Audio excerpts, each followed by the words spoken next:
Fala galerinha, beleza? Bruno Jacob aqui para mais um vídeo no canal Shape Surreal.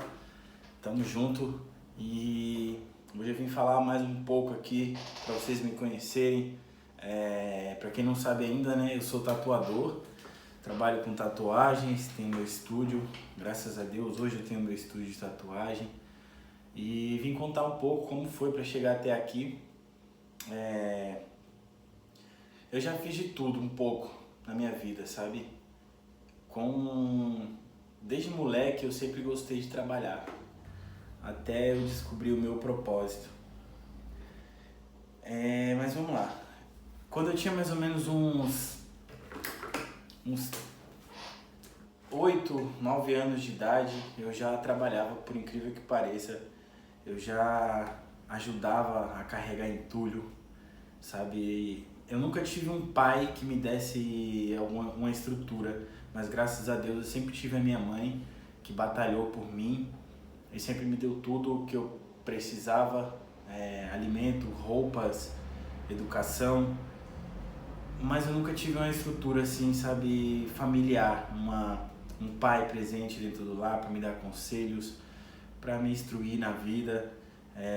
Agradeço muito por tudo que minha mãe fez até hoje.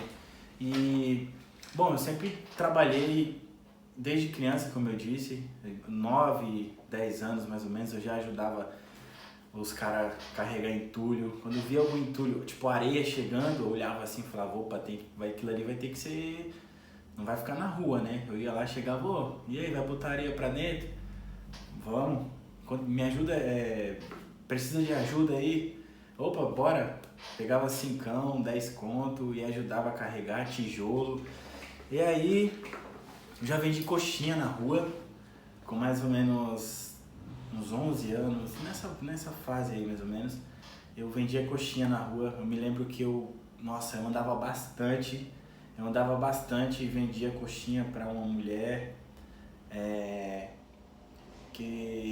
bom, chegava no final do dia, eu ganhava lá R$ 5, mas eu ficava muito feliz.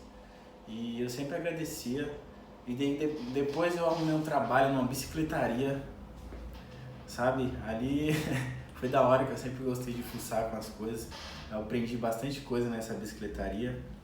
E o que mais?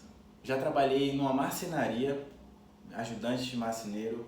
Ali eu não pedi nada. Eu me lembro que eu cheguei até lá dizendo que eu queria somente aprender, porque eu não gostava de ficar parado, sempre gostei de fazer algo. Então, o seu Expedito, ele me abriu as portas, se dispôs a me ajudar, a me ensinar. E eu me lembro que nos primeiros dias ele me falou assim, tá vendo aquele resto de madeira ali? Se você quiser fazer alguma coisa, você pode fazer. Então lá, ajudando ele, eu lembro que eu peguei um monte de resto de madeira lá, saí parafusando, lixando, cortando, e quando foi ver, saiu uma cadeira de balanço que eu fiz o velhinho chorar, com todo respeito, fiz o senhor chorar. Ele me disse que sempre foi o sonho dele ver o filho dele fazendo algo do tipo, sabe? E aquilo me emocionou, até hoje eu me lembro. Pô, ele chamou a esposa dele, olha o que o menino fez, eu fiz uma cadeira de balanço.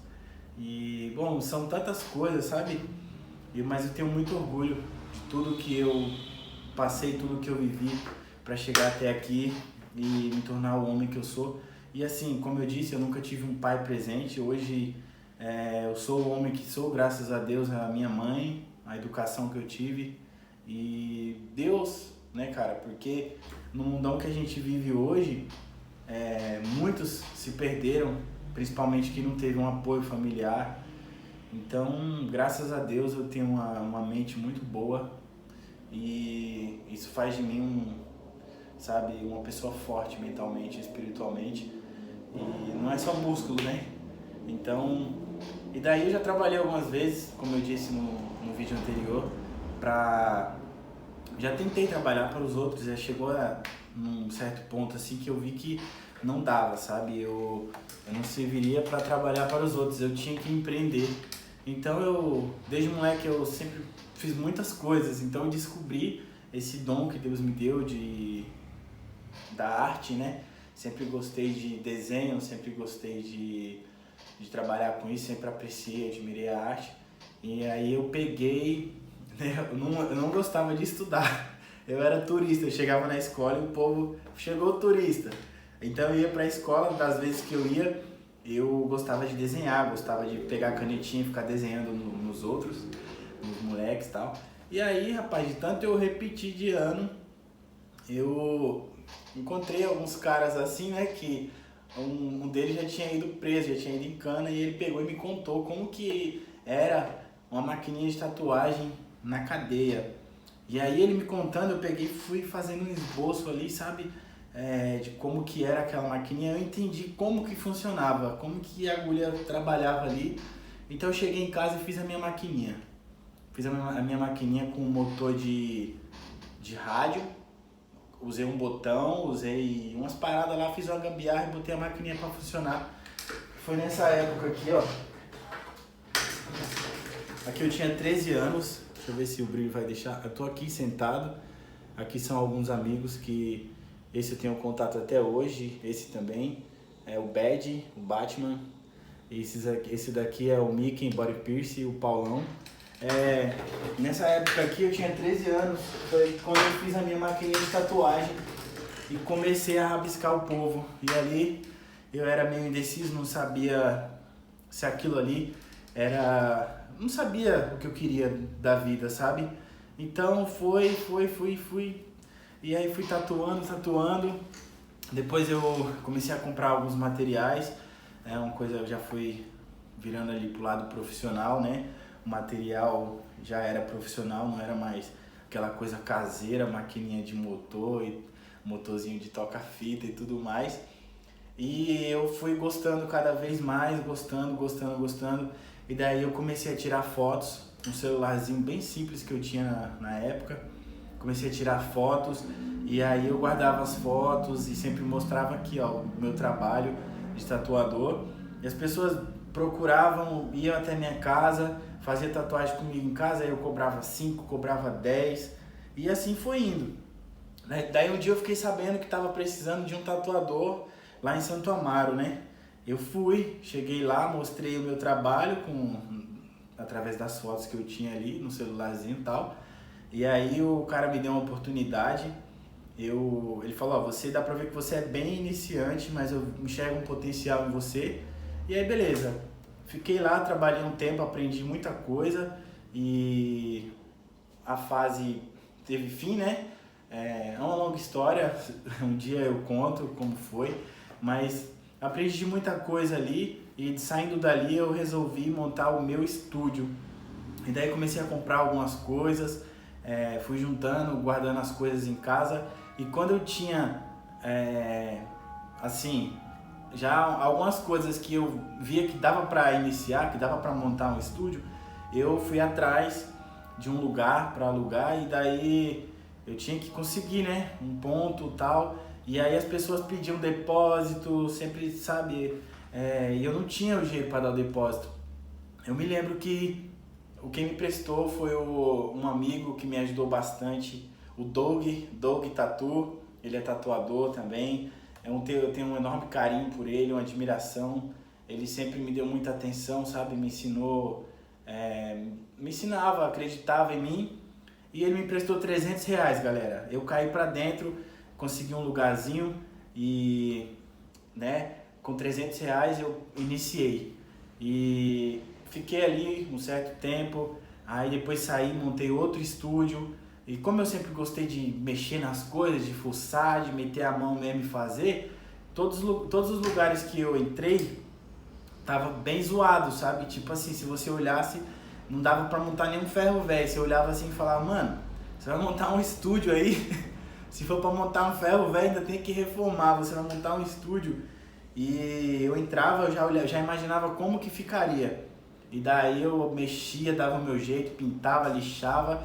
E o estúdio sempre ficava legal, e aí as pessoas vinham, faziam as tatuagens e tal. E aí nessa longa história hoje eu tô aqui, né, nesse estúdio que vocês veem, eu postando fotos, tá? Um estúdio bem bacana, que foi o que eu sonhei, eu sempre quis assim, desde que eu entrei no ramo, né, de tatuagem, eu sempre quis ter um estúdio bacana, um estúdio, um lugar aconchegante, um lugar que oferecesse um conforto, que passasse uma confiança para os meus clientes.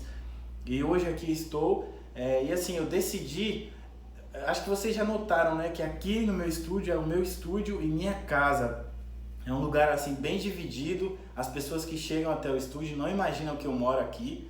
Elas pensam que é só um estúdio, mas assim, foi uma estratégia, né, que eu tive para conciliar a minha vida de atleta e o meu trabalho, né? Então, quando eu estava num estúdio anterior, aí eu pensava, poxa, eu tenho que ser mais regrado com as minhas alimentações, que eu sempre, né, em meio a tudo isso eu iniciei também no esporte, no fisiculturismo, e daí foi uma coisa que eu decidi, eu falei, eu tenho que trabalhar em casa ou bem próximo de casa, ter o meu estúdio. Então eu mentalizei aquilo e consegui achar uma casa que dava para montar o estúdio e morar ao mesmo tempo. Então aqui estou hoje na minha casa, que é o meu estúdio. É um lugar bem dividido, que o estúdio fica primeiro, sabe? Você entra primeiro no estúdio, tem uma porta que limita o acesso, e aí depois dessa porta é onde eu moro. Então ficou bem dividido, uma coisa assim bem profissional, bem bacana. E eu consigo, né, fazer as minhas alimentações, focar na minha vida de atleta e ter um sonho, né, vocês sabem, competir em alto nível e sempre crescer mais nesse esporte, que é o que eu amo fazer também. E é isso aí, galera. Só pra contar um pouco aqui pra vocês como que, né, porque tem muitas pessoas imaginam que foi da noite pro dia, que, sei lá, que de repente eu tive berço de ouro, e não foi nada fácil. Nunca foi, nunca será, mas eu agradeço a Deus por tudo que eu passei, sabe, para chegar até aqui. E tudo na vida é aprendizado, né? Tudo na vida é lição. E vamos seguindo em frente, galera, acreditando que Deus está no controle de tudo e só tenho a agradecer. Beleza? Mais um vídeo pro canal Shape Surreal. Se você gostou, deixa seu like, se inscreve, manda pros seus amigos aí e tamo junto. Comenta também, que é muito importante, beleza? Tamo junto. Mano, acabei de ver que gravei o vídeo em pé, ó. Ah, mas tá valendo, vai. Desconsidere isso aí, no próximo eu vou gravar de lado, tá bom? É que eu fiquei na dúvida se eu gravava para no Instagram, IGTV, ou se eu já gravava pro YouTube. Mas eu vou postar nos dois e é isso aí, fechou? Não vai mudar nada, eu tô aqui falando do mesmo jeito e tamo junto, galera.